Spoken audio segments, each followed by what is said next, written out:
Chers amis internautes, bonjour et bon sabbat. Aujourd'hui, nous célébrons un sabbat spécial pour la femme adventiste. Et la responsable de ce département, la sœur Olivia Naidoo, a le plaisir de vous présenter un programme spécial. Avant de poursuivre, je vous invite à courber la tête pour la prière. Éternel, notre Dieu, notre Père, merci de ce que ce matin, tu nous réunis à travers cette plateforme pour pouvoir célébrer ensemble avec toi le sabbat, mais surtout de pouvoir entendre un message spécial dédié à la femme adventiste. Père éternel, nous te demandons de nous assister et que ce message que nous allons entendre puisse nous édifier et nous rapprocher de toi. Veuille nous bénir au nom de Jésus. Amen.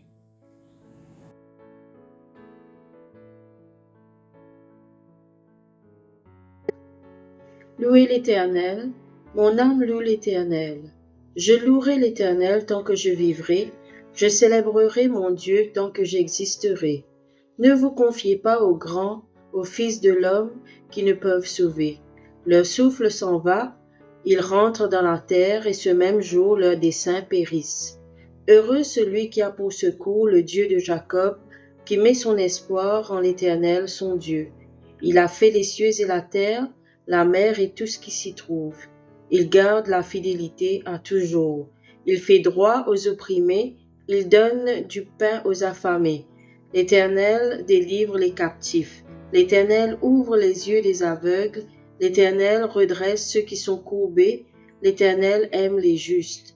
L'Éternel protège les étrangers. Il soutient l'orphelin et la veuve, mais il renverse la voix des méchants. L'Éternel règne éternellement. Ton Dieu, ô Sion, subsiste d'âge en âge. Louez l'Éternel. Amen. Maintenant, nous allons lire dans la Bible, dans 1 Jean chapitre 4, versets 10 à 12, qui nous dit « Et cet amour consiste non point en ce que nous avons aimé Dieu, mais en ce qu'il nous a aimés et envoyé son Fils comme victime expiatoire pour nos péchés. Bien-aimés, si Dieu nous a ainsi aimés, nous devons aussi nous aimer les uns les autres. Personne n'a jamais vu Dieu. Si nous nous aimons les uns les autres, Dieu demeure en nous et son amour est parfait en nous. Amen.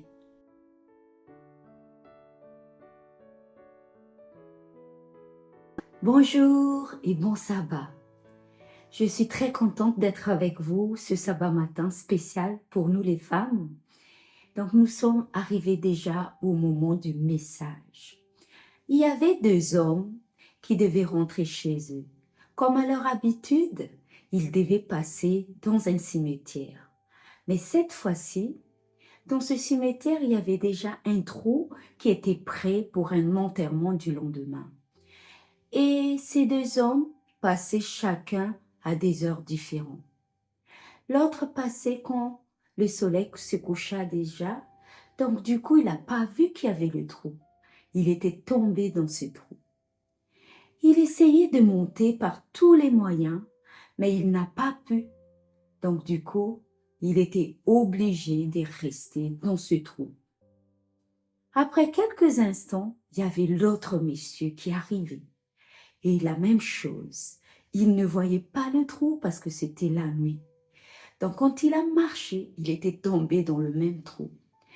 Mais le premier homme qui était tombé dedans voulait faire une petite farce. Le deuxième monsieur essayait de monter aussi par tous ses moyens, il n'arrivait pas.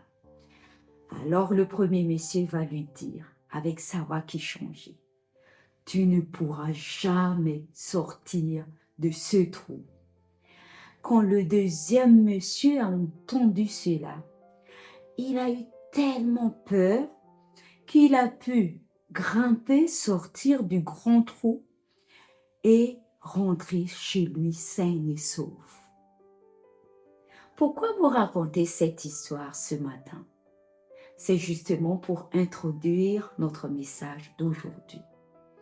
Quand on tombe au fond du trou dans notre vie, quelle voix nous donne cette force, cette énergie pour que nous puissions remonter et aller de l'avant?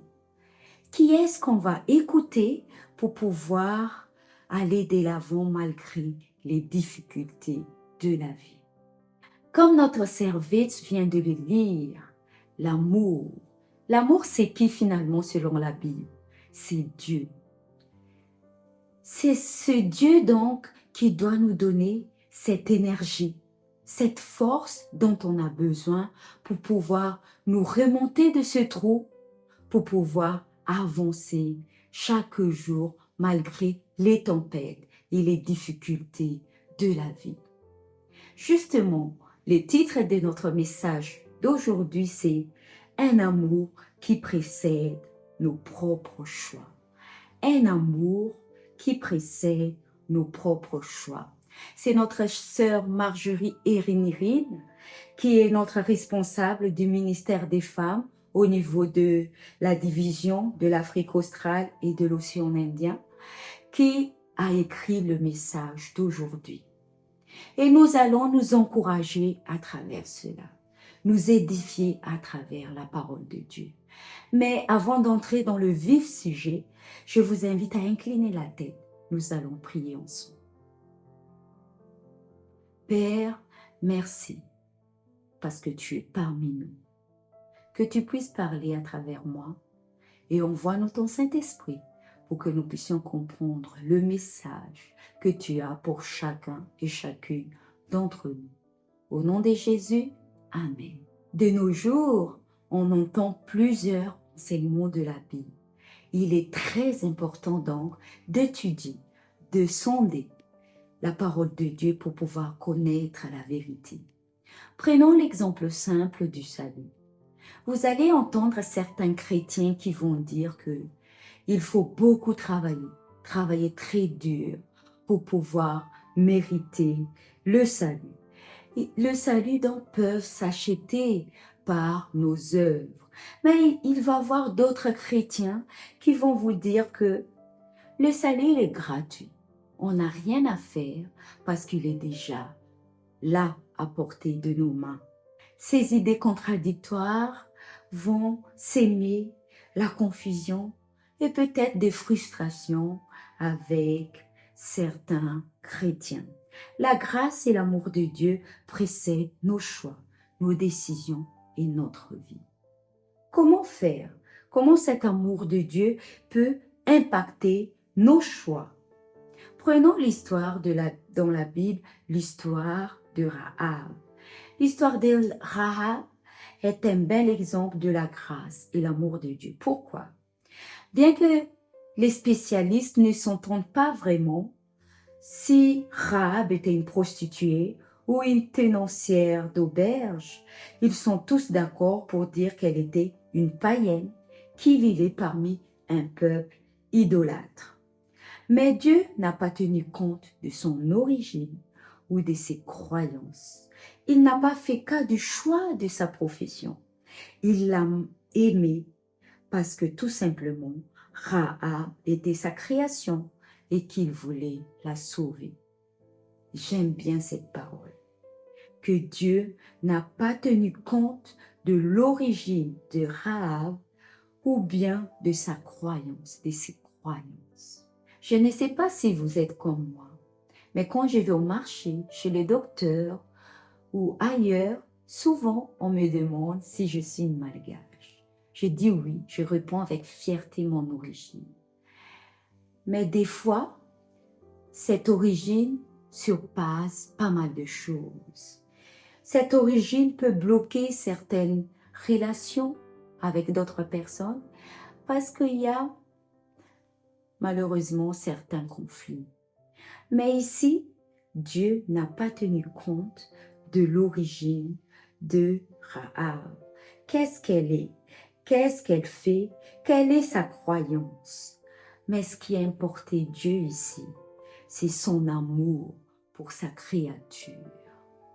En tant qu'humain, on vient peut-être des différentes origines, mais nous ne devons pas mettre l'importance sur qui est la personne, d'où vient-elle, quelle est sa profession. N'oublions pas que nous sommes tous la créature de Dieu. Dieu nous aime. En tant qu'enfant de Dieu, en tant qu'héritier de Dieu, nous devons aussi hériter de cet amour fraternel, amour inconditionnel, amour agapé de Dieu. Mes amis, voilà la vérité sur le caractère de ce Dieu.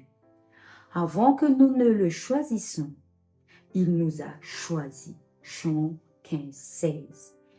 Dieu verra tout pour restaurer la relation entre Dieu et l'humanité. Parce que le péché nous a séparés. Mais Dieu a planifié un plan de salut parce qu'il nous aime pour nous sauver, parce que nous sommes ses créatures bien-aimées. Comment définir un pécheur? Un pécheur, c'est juste quelqu'un qui a péché. Alors, qui a péché? La Bible nous répond cela. Dans Romains chapitre 3, verset 23. Car il n'y a pas de distinction. Tous ont péché et privés de la gloire de Dieu. Romains 3, 10 nous dit encore, il n'y a pas de juste, pas même un seul. Donc, toute l'humanité a péché. Toi, moi, tout le monde a péché. Mais la différence, c'est que la grâce de Dieu, par sa grâce, il nous a sauvés. Alors, dans l'histoire de Rahab, justement, nous allons voir cette grâce, cet amour que Dieu a pour ses créatures. Qu'est-ce que nous dit la Bible par rapport à cette grâce? Éphésiens chapitre 2, versets 8 à 10. Car c'est par la grâce de Dieu que vous avez été sauvés, au moyen de la foi. Ce salut qui ne vient pas de vous, il est un don de Dieu. Il n'est pas le résultat de vos efforts, et ainsi personne ne peut faire le fier. En effet, nous sommes l'œuvre de Dieu. Il nous a créés, unis avec Jésus-Christ, pour que nous menions une vie riche en actions pleines de bonté, celle qu'il a préparée d'avance afin que nous les pratiquions. La parole de Dieu est claire ici. C'est par sa grâce que Dieu nous a sauvés. Mais il y a aussi le moyen de la foi. Là, c'est notre part. Donc, il faut avoir cette croyance en Dieu. Il faut lui faire confiance en toutes choses. Et ce salut ne vient pas de nous, mais c'est un don de Dieu. Il n'est pas aussi le résultat de nos œuvres pour que nous ne puissions pas nous glorifier soi-même. En effet, nous sommes tous des créatures de Dieu. Et pour que nous menions une vie riche en actions pleines de bonté, il faut que nous pratiquions ce que nous avons entendu, ce que nous avons étudié, ce que la parole de Dieu nous conseille donc. Rahab, même ici, nous donne l'exemple, parce que quand elle a entendu les choses, elle ne va pas rester comme si de rien n'était. Elle va raconter ses merveilles à d'autres. Donc, nous avons étudié, nous avons sondé la Bible. Maintenant, il ne faut pas rester avec nos connaissances, avec notre espérance à travers la foi que nous avons en Jésus, mais il faut aussi les partager, parler de cela à d'autres personnes, à nos entourages. Nous pouvons être reconnaissants de l'amour de Dieu envers Rahab, car son amour est le même envers vous et moi. Son amour a permis à une femme pécheresse d'échapper à la peine de mort. Rahab a été transférée de la maison de la honte à une salle de gloire par la grâce et l'amour de Dieu pour elle. Et ce Dieu nous aime aussi autant que nous sommes. Sa grâce et son amour donc devraient avoir un impact dans nos choix, dans nos décisions et dans nos styles de vie. Comme Rahab, quand on a entendu les merveilles de Dieu à travers l'étude de sa parole et les expériences qu'on a passées avec lui, cet amour donc doit avoir un impact direct dans nos vies de tous les jours. Rappelons-nous des versets de base. 1 Jean chapitre 4 versets 10 à 11. Et voici en quoi consiste l'amour. Ce n'est pas nous qui avons aimé Dieu, mais c'est lui qui nous a aimés. Il a envoyé son Fils qui s'est offert en sacrifice pour le pardon de nos péchés. Très chers amis, si c'est ainsi que Dieu nous a aimés, nous devons nous aussi nous aimer les uns et les autres. Personne n'a jamais vu Dieu. Or, si nous nous aimons les uns les autres, Dieu demeure en nous et son amour se manifeste parfaitement en nous. Celui qui n'aime pas n'a pas connu Dieu, car Dieu est amour. Donc, quand on a Dieu dans notre vie, l'amour est la base de toutes nos actions, dans toutes les modifications. C'est l'amour qui va nous pousser dans nos actions, dans la façon de faire, pour que nous puissions avoir ce style de vie en tant qu'enfant de Dieu et en tant que chrétien. Je vous invite à suivre avec moi les écritures d'Ellen White, le livre Le meilleur chemin, page numéro 6. Plus vous vous approcherez de Jésus, plus vous vous rendrez compte de vos lacunes, car votre vision spirituelle sera plus claire et vos imperfections offriront un contraste de plus en plus frappant avec la perfection de sa nature. Vous savez, quand vous êtes dans le noir total, vous n'allez rien voir. Mais plus vous allez vers la lumière, vous allez voir si vos vêtements sont à l'envers, si vous avez des taches sur le visage, s'il faut arranger un peu les cheveux. De la même manière, Jésus est la lumière du monde. Quand on se rapproche de cette lumière, nous allons voir davantage nos défauts, les péchés qui nous empêchent encore d'avancer de plus en plus vers cette lumière pour rétablir cette relation qui est cassée par le péché. Donc, si nous voulons être parfaits, marchons vers cette lumière. Et à travers cette lumière, nos cheminements spirituels vont nous édifier. Dieu peut nous façonner pour que nous puissions être prêts pour hériter cette vie éternelle qui est notre espérance, passer l'éternité avec notre Père céleste. Et le Saint-Esprit aussi peut nous aider à enlever, à éliminer totalement notre fierté et à la remplacer par un cœur indulgent, gentil et patient. Le Saint-Esprit donc peut nous aider aussi à guérir nos blessures passées afin que nous puissions aimer les autres comme nous avons été aimés par Dieu. Nous pouvons partager aux autres cet amour inconditionnel que Dieu nous a offert. Nous pouvons expérimenter cet amour agapé que Dieu nous a offert envers nos entourages, envers les gens qui nous entourent. Cet amour n'est pas seulement un sentiment, mais c'est une décision que nous choisissons de prendre. Pour ressembler à Jésus, donc, nous devons manifester cet amour, cette grâce, cette gentillesse, cette patience que Dieu a pour nous, pour que nous puissions aussi les partager avec les autres. Il y avait une femme très âgée qui est montée dans un bus. Juste après l'arrêt du bus, il y avait une jeune femme plus forte et elle s'est assise à côté de la femme âgée. Elle l'a bousculée. Elle a même tapé avec son sac de course pour juste montrer qu'elle était plus jeune, elle était plus forte, elle peut dominer son entourage qui paraît entre guillemets faible. Donc, quand le bus est reparti finalement, cette jeune femme va demander à la femme âgée: pourquoi vous êtes restée silencieuse? Pourquoi vous m'avez rien dit? Pourquoi vous ne vous êtes pas défendue par rapport à mon comportement? Je vous ai tapé. J'étais brutale avec vous. Pourquoi vous n'avez rien fait? Alors cette femme âgée va lui répondre: il n'est pas nécessaire d'être grossier ou se disputer pour des choses aussi insignifiantes, car notre voyage est trop court. Je vais descendre sur le prochain arrêt. Alors, cette jeune femme va prendre une bonne leçon.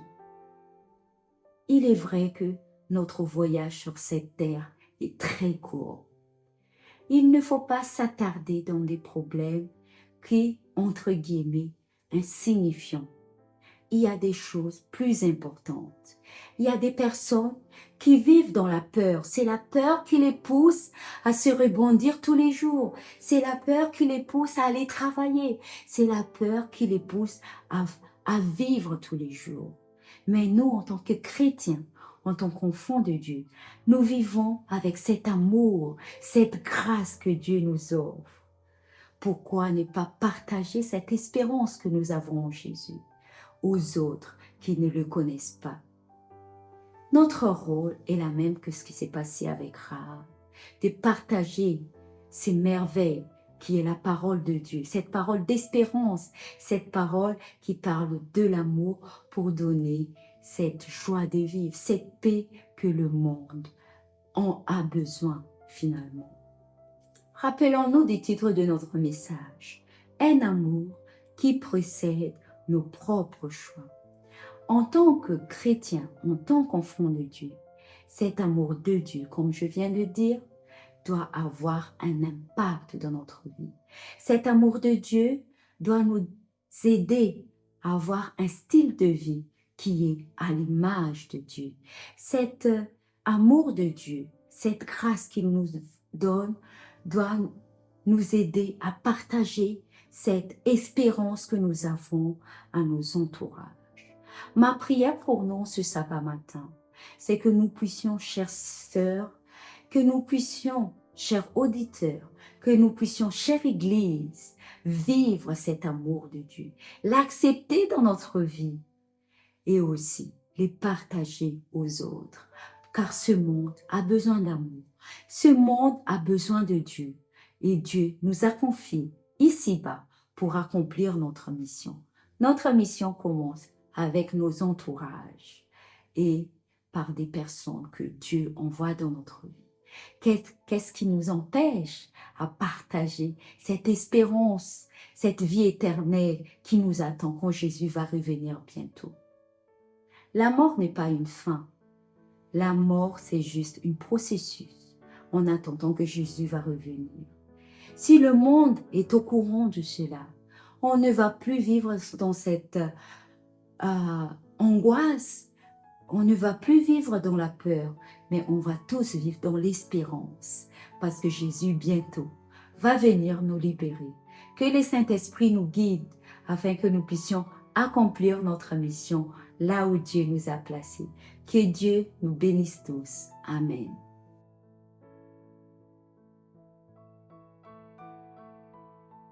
Prions. Notre bon et tendre Père Céleste, notre Dieu, notre Créateur, nous voulons en cet instant te louer et te rendre grâce pour les multiples bontés de notre vie. Nous reconnaissons ta présence à côté de nous en toutes choses. Merci de nous avoir donné des parents et d'avoir fait de nous, à notre tour, des parents pour nos enfants. En cette occasion particulière, nous voulons te prier pour tous les papas de l'Église. Te prier de les bénir sur le plan physique, familial, professionnel, ainsi que dans leur vie spirituelle. Que Seigneur, tu leur accordes force, courage et santé pour une longévité et une qualité de vie. Que tu les bénisses en tant que père pour qu'ils s'occupent bien de leurs enfants, en papa aimant et responsable, qu'ils soient aussi de bons époux pour leurs épouses, en assumant pleinement leurs responsabilités. Aide-les, Seigneur, à prendre bien soin de leur famille. Nous voulons aussi te prier pour qu'ils aient aussi une vie spirituelle qui te soit agréable et qu'ils soient des papas modèles, en inspirant leurs enfants à être leurs imitateurs comme ils le sont eux-mêmes du Christ. Que chacun se prépare et prépare toute leur famille pour être au ciel avec toi bientôt. C'est dans le beau nom de Jésus-Christ que nous te présentons cette prière. Que la paix, ta grâce et ton amour reposent sur chacun de nous. Amen.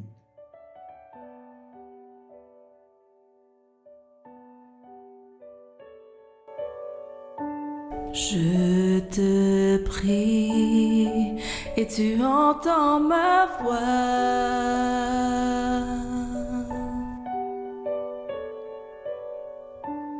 Je fléchis les genoux devant toi. J'ai besoin que tu traces un nouveau chemin. Tant besoin que tu sois mon puissant soutien.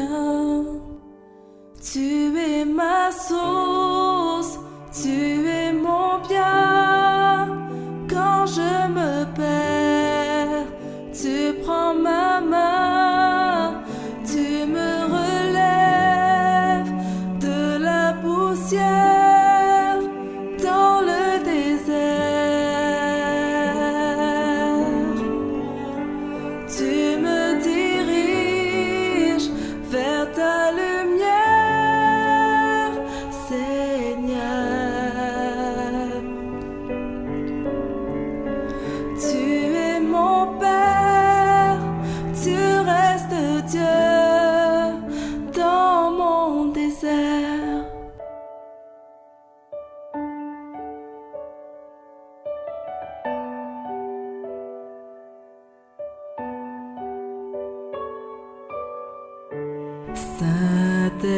Saint-Esprit, je me tiens devant toi.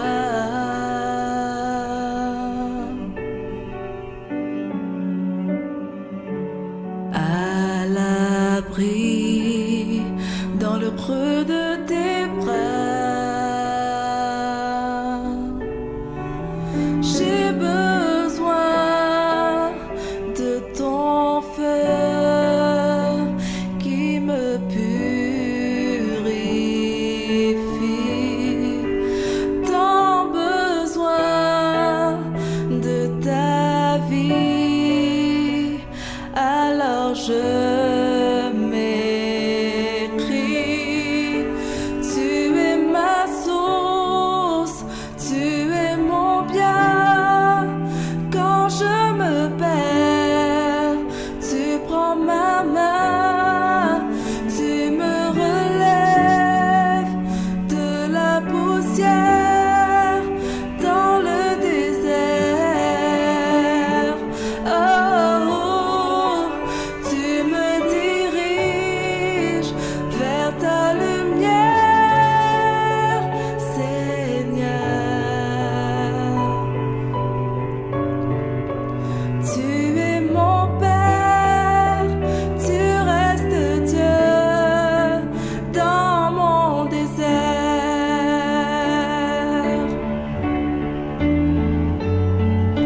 Rien ne me séparera de ton amour. Oh, Alpha, Oméga, tu régneras toujours. Oh, rien ne me séparera de ton amour.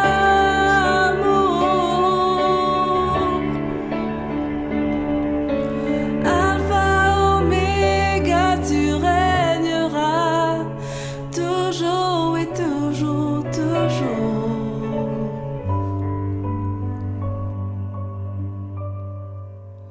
Tu es ma source, tu es mon bien. Quand je me perds, tu prends ma main, tu me relèves de la poussière dans le désert. Oh, tu me diriges vers ta lumière, Seigneur. Tu es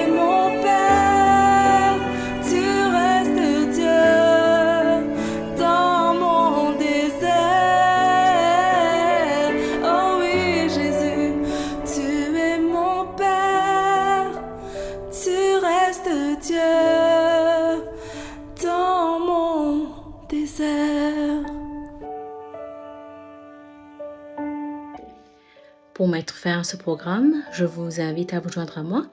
Nous allons nous unir en prière. Prions ensemble. Notre Dieu, notre Père, nous voulons te remercier pour ce message que nous venons d'entendre, pour cette parole remplie d'amour et de grâce à travers la vie de Christ, mais aussi à travers la vie de Rahab.